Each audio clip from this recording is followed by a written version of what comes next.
AD 64년 7월 18일에 로마에서 큰 화재가 일어났습니다.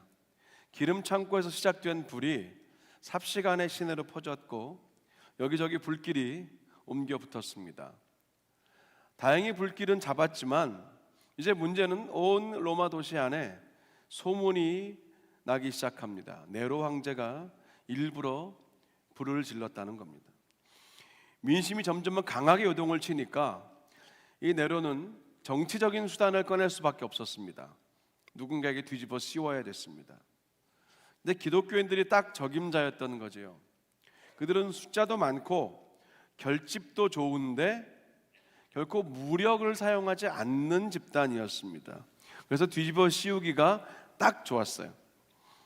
신앙에 대한 신념, 자신들의 믿음에 대한 신념은 목숨을 걸 정도로 강했는데 자신들의 신앙을 지키기 위해서는 어떤 물리적인 힘도 사용하지 않는 사람들이었습니다. 그래서 네로는 로마 시내에 있는 모든 기독교인들을 잡아들였고 원형 경기장에 모아놓고 사자에게 죽임을 당하게 하거나 십자가에 못을 박아서 공개 처형을 하거나 또 그들의 시신을 밤거리 로마 길을 밝히는 횃불로, 끔찍하지만 실제로 그렇게 사용하기도 했습니다.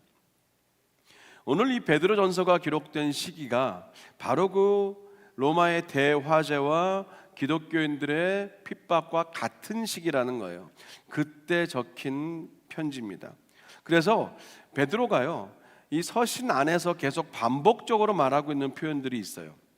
불과 같은 시험이다, 성도의 고난, 또 그리스도인들이라서 당하는 어떤 부당함들, 이런 표현들이 그냥 막연한 추상적인 언젠가 있을지 모르는 그런 어려움으로 읽는 독자들에게 다가온 게 아니라 당시 그리스도인들에게는 실제적인, 나와 가깝고 나와 잘 아는 사람들이 실제로 지금 그 고난을 당하는 지극히 현실이었다는 겁니다. 그래서 오늘 12절에서 베드로가 사랑하는 자들아, 너희를 연단하려고 오는 불과 같은 시험을 이상한 일 당하는 것 같이 그렇게 이상하게 여기지 말라라고 말한 겁니다. 이 부분을 읽고 있던 그 당시 그리스도인들에게는 불시험이란 말을 들을 때 다양한 이미지들이, 그 로마 밤거리를 밝히던 그리스도인들의 그 모습들이 떠오를 수 있기 때문에, 끔찍한 장면이 연상되기 때문에 사실은 그들에게 이 편지의 이 부분은 너무 힘들었을 겁니다. 읽기조차도. 이런 현실적인 위험 안에 살고 있는 성도들에게 베드로는 매 장마다 이 시험과 고난을 언급하면서 우리가 어떻게 그것들을 감당하고 이겨내고 견딜 수 있을 것인가, 어려움과 고통이 있을 때 무엇을 바라보아야 하는가, 여기에 대한 내용들을 계속 반복해서 말했던 겁니다. 1장부터 보면 1장은 6절과 7절에 이렇게 기록이 되어 있죠. 그러므로 너희가 이제 여러 가지 시험으로 말미암아 잠깐은 근심하게 되지 않을 수 없으나 오히려 크게 기뻐하는도다. 너희의 믿음의 확실함은 불로 연단하여도 없어질 금보다 더 귀하여 예수 그리스도께서 나타나실 때에 칭찬과 영광과 존귀를 얻게 할 것이니라. 2장 19절과 20절에도 말했습니다. 부당하게 고난을 받아도 하나님을 생각함으로 슬픔을 참으면 이는 아름다우나 죄가 있어 매름받고 참으면 무슨 칭찬이 있으리요? 그러나 선을 행함으로 고난을 받고 참으면 이는 하나님 앞에 아름다우니라. 3장 14절도 마찬가지였습니다. 그러나 의를 위하여 고난을 받으면 복 있는 자니 그들이 두려워하는 것을 두려워하지 말며 근심하지 말라라고 말합니다. 이렇게 매 장마다 그리스도인의 고난을 말했음에도 불구하고 또 오늘 이 4장 12절 이하에서도 다시 한번 말하고 있는 것은 그만큼 중요하다는 거죠. 그만큼 오늘을 사는 우리에게도 그리스도인이라서 받는 어려움, 예수 믿는 것 때문에 당하는 불편함까지 실제로 현실에 다가와 있기 때문입니다. 오늘 베드로전서가 말하고 있는 불은 당연히 모든 것을 태우고 없애버리는 소멸하는 힘이 있습니다. 그런데 그 불과 같은 고난에도 그런 힘이 있어요. 하지만 하나님의 자녀들은 하나님이 책임지신다고 성경이 말하지 않습니까? 하나님의 손에 붙들려 있으면 불과 같은 시험을 당해도, 불과 같은 고난을 통과해도 하나님이 책임지시기 때문에 성도들에게 불과 같은 고난은 소멸과 파멸이 아니라 연단이라는 겁니다. 이게 성경이 말하고 있는 메시지잖아요. 우리가 만나는 불과 같은 고난은 소멸과 파멸이 아니라 연단입니다. 그래서 성경은 오늘 말했잖아요. 하나님 안에서 당하는 불과 같은 시험은 이상한 일처럼 여길 게 아니라는 거예요. 오히려 당연한 일이라는 겁니다. 왜냐하면, 왜 우리가 그런 고난을 당연하게 여길 수 있냐 하면, 그게 바로 예수님의 고난에 나도 참여하는 것이기 때문이라는 겁니다. 그래서 4장 13절은 이렇게 말하는 거죠. 오히려 너희가 그리스도의 고난에 참여하는 것으로 즐거워하라. 이는 그의 영광을 나타내실 때에 너희로 즐거워하고 기뻐하게 하려 함이라. 자, 사실 이 13절은요, 한 걸음 더 나아가는 거예요. 예수님의 고난에 참여하는 것을 아예 당연한 것으로 여길 뿐 아니라 그것을 기뻐하고 즐거워하라고 말합니다. 왜냐하면 다시 주님이 오실 때에 이 고난을 통과한 성도들에게는 다 갚아주실 거기 때문에 그렇다는 거예요. 그러면서 오늘 본문 14절은 성도들의 복을 이렇게 말했죠. 너희가 그리스도의 이름으로 치욕을 당하면 그게 복 있는 자다. 영광의 영, 곧 하나님의 영이 너희 위에 계시기 때문이다 라는 겁니다. 예수님 때문에 어려움 당하고 예수 이름으로 고난받으면 하나님의 영, 성령이 그 고난 가운데 우리와 함께 계시기 때문에 고난이 우리에게 복이 된다는 거예요. 이게 믿음의 비밀 아닙니까? 어떻게 그리스도인들은 고난 중에도 저렇게 태어나고 평안할 수 있는가? 그 세상의 질문에 대한 정확한 답이 바로 이 말씀과 메시지라는 거예요. 물론 의도적으로 어떤 잘못을 하거나 죄를 지어서 고난을 당할 수도 있지만 이제 그건 부끄러운 고난이니까 우리와는 관계없고요. 성도로 사는 것 때문에 예수님 잘 믿어보다가 받는 그 고난은 분명히 하나님께 영광이 된다라고 뒤에 16절에서 말하기도 합니다. 그래서 오늘 베드로는요, 전체 베드로 서신을 통해서 우리가 당하는 고난을 이렇게 한마디로 딱 표현을 해요. 하나님의 뜻대로 받는 고난이다. 하나님의 뜻대로 받는 고난이라는 거예요. 예수님의 십자가는 하나님의 뜻이었습니다. 계획과 섭리였지요. 자녀가 수치를 당하는 것을 그냥 가만히 있을 부모가 어디 있습니까? 어느 부모가 좋아하겠습니까? 내 자녀가 억울하게 누명을 쓰고 정말 매를 맞고 있는 것을 태연하게 바라볼 부모는 없습니다. 그런데 하나님은 그러신 거예요. 예수님이 십자가 위에서 아바 아버지여 할 수만 있거든 하면서 그 잔을 옮겨달라고 겟세마네 기도를 통하여 하나님께 간구하고 십자가 위에서 하나님을 향하여 부르짖었으나 하나님이 가만히 지켜보고 계신 것은 하나님의 더 큰 뜻이 십자가에 있었기 때문입니다. 하나님의 뜻이 무엇인가는 우리가 잘 아는 요한복음 3장 16절과 17절에 나와 있죠. 우리 함께 이 두 구절 읽어볼까요? 하나님이 세상을 이처럼 사랑하사 독생자를 주셨으니 이는 그를 믿는 자마다 멸망하지 않고 영생을 얻게 하려 하심이라. 하나님이 그 아들을 세상에 보내신 것은 세상을 심판하려 하심이 아니요 그로 말미암아 세상이 구원을 받게 하려 하심이라. 아멘. 자, 하나님의 뜻을 분명하게 말하고 있죠. 하나님의 뜻은 세상을 심판하는 게 아니라 구원하시는 거예요. 그래서 예수님을 십자가에 그냥 두셨던 겁니다. 이 하나님의 뜻에 따라서 예수님은 창조주이신 하나님 아버지께 자신의 생명과 영혼을 다 의탁하고 위탁하면서 십자가를 지셨고 그렇게 우리의 죄를 대속하셨습니다. 베드로전서 4장 19절이 그 사실을 이렇게 또 말하고 있죠. 그러므로 하나님의 뜻대로 고난을 받는 자들은 또한 선을 행하는 가운데 그 영혼을 미쁘신 창조주께 의탁할지어라. 예수님이 아버지여 나의 영혼을 아버지께 의탁합니다라고 말한 그 고백과 정확히 연결되는 구절이 4장 19절입니다. 이게 사실 베드로전서가 내내 우리에게 말하고 있는 우리 그리스도인들이 이 땅에 살면서 겪는 다양한 종류의 아픔과 어려움과 고통과 고난에 대한 분명한 메시지라는 거예요. 여러분은 예수님 때문에, 교회 나오는 것 때문에, 신앙생활 하는 것 때문에 어떤 고난과 어려움까지 당해보셨습니까? 내 믿음을 지키고 내 신앙의 자존심을 놓치지 않기 위해서 어떤 무시와 어떤 비판까지 혹시 받아보셨습니까? 주일 성수를 하기 위해서 얼마나 힘들어 보셨고 또 얼마나 불편해 보셨습니까? 우리가 고난의 어두운 터널을 지날 때마다 우리 손을 그 어두운 캄캄한 터널 속에서도 놓치지 않고 계시는 하나님을 생각하는 거죠. 그래서 우리 그리스도인들은 내 삶의 어려움을 내가 어떻게 대하는가, 내 삶에 다가온 내 삶을 찾아온 수많은 종류의 아픔과 힘든 일들을 내가 어떻게 해석해내는가에 따라서 우리의 신앙의 깊이와 그 넓이가 달라진다고 할 수 있습니다. 불과 같은 시험을 이상한 일로 여기는 게 아니라 오히려 그런 시험이 내 삶에 없는 것을 이상한 일로 여겨야 되는 것, 그게 오늘 설교의 메시지고 뒤에 자세히 또 다루겠습니다.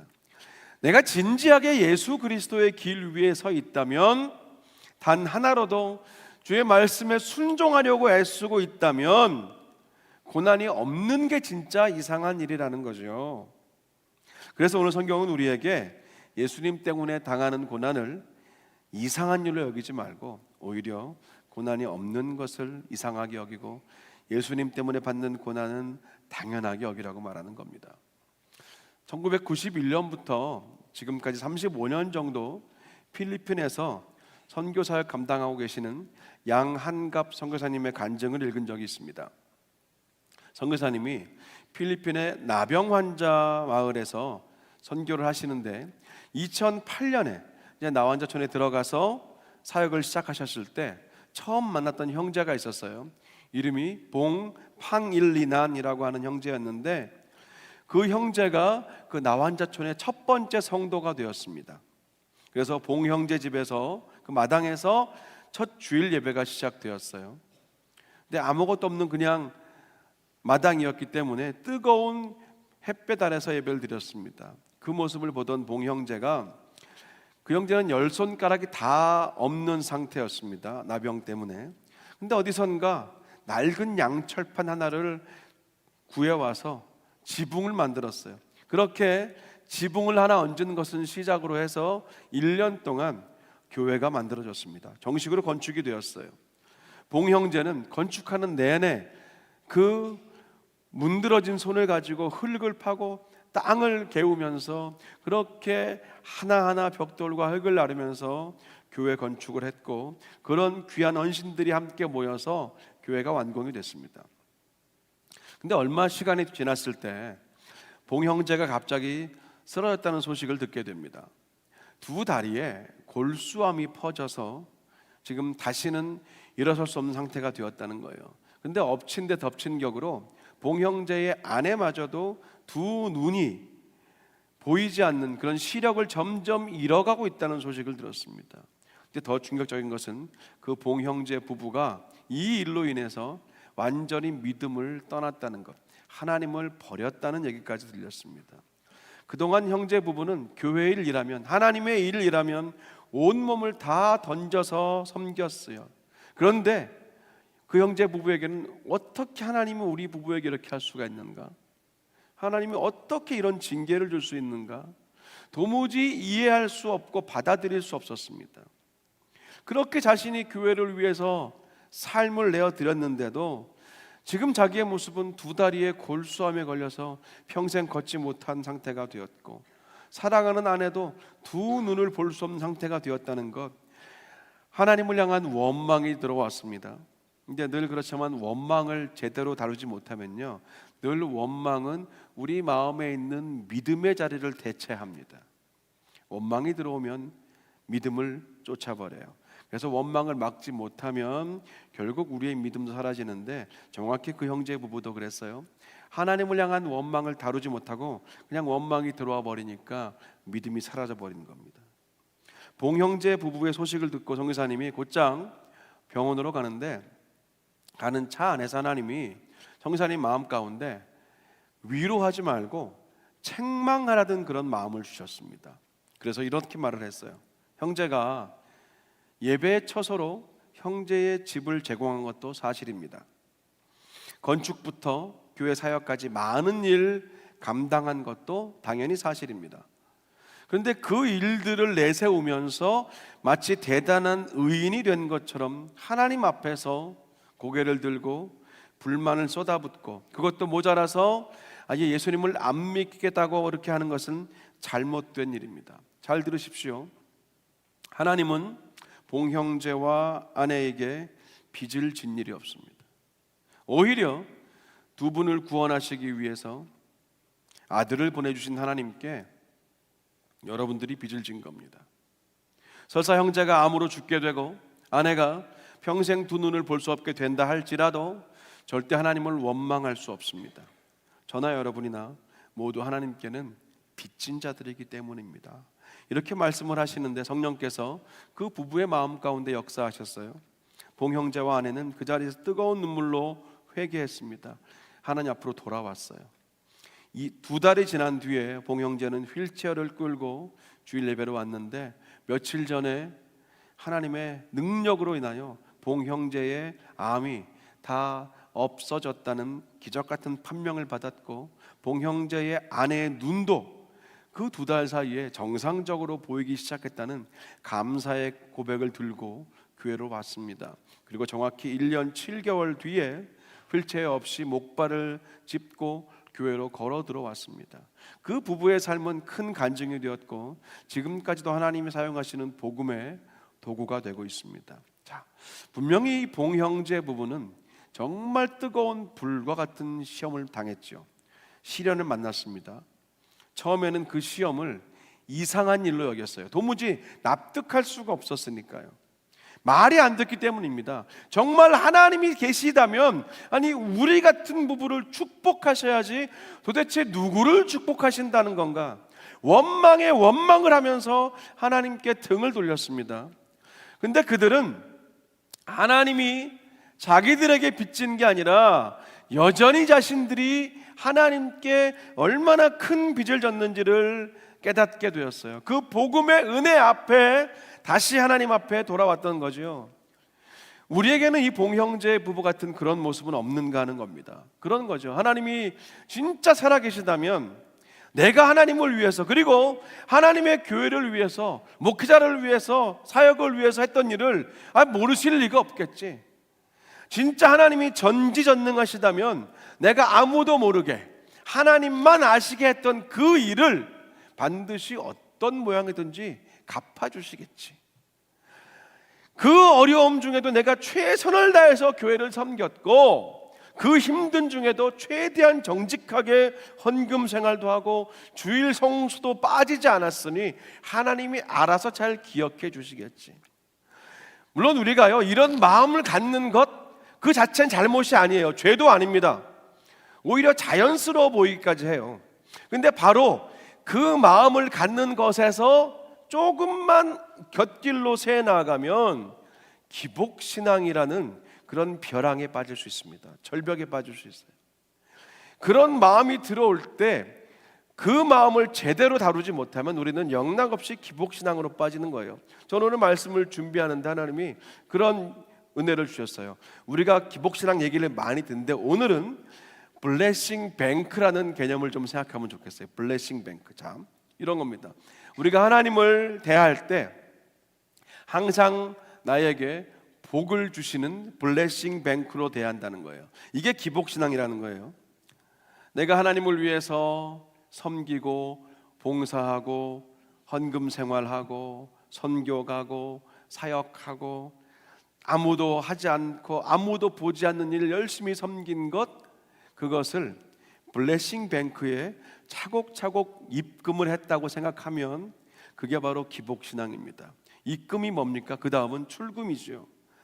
내가 그동안 수십 년, 수년 동안 블레싱 뱅크에 이렇게 많은 것을 입금했는데 그냥 가서 내가 아무 때나 원하는 때 가서 버튼 몇 개 누르면 하나님이 복을 인출해 주셔야 된다고 착각을 하는 게 기복신앙입니다. 잘 들으셔야 돼요. 이거 제대로 우리가 개념을 붙잡지 않고 있으면 앞으로 살면서 하나님께 원망할 일이 엄청 많아질 겁니다. 하나님 뭡니까? 내가 그동안 얼마나 많이 했는데 하나님 이거 너무 하시는 거 아닙니까? 봉 형제의 모습이 우리의 모습이 될 수 있다는 거예요. 인풋, 아웃풋, 기브 앤 테이크, 이런 세상의 틀을요, 나와 하나님과의 관계 안에, 우리 가정과 하나님과의 관계 안에, 우리 교회와 하나님과의 관계 안에 그냥 여기저기 막 끼워 넣다 보면, 기브 앤 테이크, 인풋 아웃풋을 막 끼워 넣다 보면 하나님이 나에게 마치 빚을 졌다고 착각할 수 있다는 거예요. 내가 하나님께 받을 게 있다라고 그렇게 생각한다는 겁니다. 정말 위험한 거예요. 우리가 지식적으로는 다 알지요. 우리가 지식적으로는 하나님께 우리가 예수님의 생명 그 핏값을 빚었다는 것을 그렇게 고백하고 있지만, 현실적으로는요, 마치 하나님이 우리에게 무언가 빚을 진 것처럼 그렇게 빚을 받을 사람처럼 살 수 있다는 거예요. 하나님을 블레싱 뱅크로 생각하는 사람들이 얼마나 많은지 몰라요. 버튼을 열심히 눌렀는데, 밤새도록 기도하면서 버튼을 눌렀는데 아무것도 내가 입금한 것들이 출금이 안 될 때 그거를 못 견뎌서 힘들어하는 분이 얼마나 많은지 몰라요. 지금도 교회를 출석하는 사람들 중에 말입니다. 우리가 이런 부분에 정신을 바짝 차리고 있어야 됩니다. 그래서 오늘 본문이 우리에게 더 중요한 거예요. 예수 믿으면 고난이 옵니다. 예수 제대로 믿으면 아예 고난에다가 시험까지 와요. 예수를 잘 믿고 따르면 상상도 못했던 별의별 일들이 생길 수 있습니다. 성경은 우리에게 이렇게 말하는 거예요. 사랑하는 자들아, 너희를 연단하려고 오는 불시험을 이상한 일 당하는 것 같이 이상하게 좀 여기지 말라. 예수 잘 믿다가 찾아오는 불과 같은 시험은 파멸과 소멸이 아니라 연단일 뿐이다. 금과 은을 정련하고 재련하듯이 불과 물, 두드림은 순도를 높이고 강도를 높이고 더 세밀하게 도구가 되게 하는 그런 연단일 뿐이다. 이상한 일을 당하는 것처럼 그렇게 억울해하지 말고 당황해하지 말고 하나님께 무언가 빚 받을 사람처럼 화내지 말아라. 그렇게 말하는 거예요. 저와 여러분 모두가 오늘 지금 어떤 어려움을 당하고 있는지 우리가 더 알 수 없어요. 서로 모릅니다. 어떤 분들은 가장 가까운 분들, 사랑하는 분들조차 미처 다 알지 못하는 그런 어려움과 고난을, 그런 시험을 당하는 중에 계실지도 몰라요. 그 불과 같은 어려움이 내 잘못과 습관적인 실수와 의도적인 죄 때문이 아니라 예수님 말씀 순종하려다가 생긴 것이라면 오늘 성경은 또 말합니다. 이상한 일로 여기지 말아라. 하나님이 여러분께 빚진 것도 아니고 교회가 여러분께 빚진 거 아니에요. 그렇게 열심히 내가 주방일도 하고 교사도 하고 찬양대 찬양팀도 하고 구역장 권찰도 하고 남들을 안 볼 때 몰래 그렇게도 교회를 많이 했지만 그것 때문에 하나님이 저와 여러분에게 빚진 거 없습니다. 몇 년, 몇십 년 어려운 사람들을 돕고 선교사님들 후원하고 아무도 모르게 여기저기 수많은 섬김과 헌신을 하고 있지만 그것 때문에 하나님이 저와 여러분에게 빚진 거 없습니다. 왜냐하면 우리의 사역과 봉사와 선교와 헌신은 내가 교회를 위해서, 하나님을 위해서, 선교를 위해서 무언가 해주는 게 아니라 내가 받은 은혜에 감사해서, 죽어야 할 나를 살려주신 하나님의 그 복음의 은혜에 감사해서 그냥 내가 지금 할 수 있는 그것을 했을 뿐이에요. That's it. 거기까지입니다. 이게 진짜예요. 이렇게 진짜 믿음으로 살면 우리를 연단하려고 오는 수많은 종류의 불시험을 당하게 되다 할지라도 그것을 이상한 일 당하는 것처럼 그렇게 여기지 않는다는 거예요. 성도 여러분, 성경은 우리에게 단 한 번도 예수 잘 믿으면 모든 일이 술술 풀린다고 말한 적이 없어요. 예수 잘 믿으면 내가 가만히 있어도 하나님이 알아서 성공을 주신다고 말한 적이 없습니다. 교회 봉사 열심히 하고 사역 열심히 하고 그렇게 블레싱 뱅크에 열심히 입금하면 나중에 대목 그냥 큰 대박 받을 것이다, 그렇게 말한 적이 한 번도 없어요. 그 대신 그 반대의 말은 성경에 많이 나와요. 예수 제대로 믿으면 고난 온다. 예수님 제자가 되려고 하는 순간 영적 공격이 온다. 단기 선교 가볼까 하는 순간 자꾸 가지 못할 이유가 더 많이 떠오르기 시작할 것이다. 예수를 사랑하면 세상이 널 미워할 것이다. 예수를 따르다 보면 세상이 널 아주 이상하게 볼 것이다. 자, 그래서 우리가 오늘 이 말씀을요 다시 한번 정리하면서 이렇게 우리 마음에 좀 새겼으면 좋겠어요.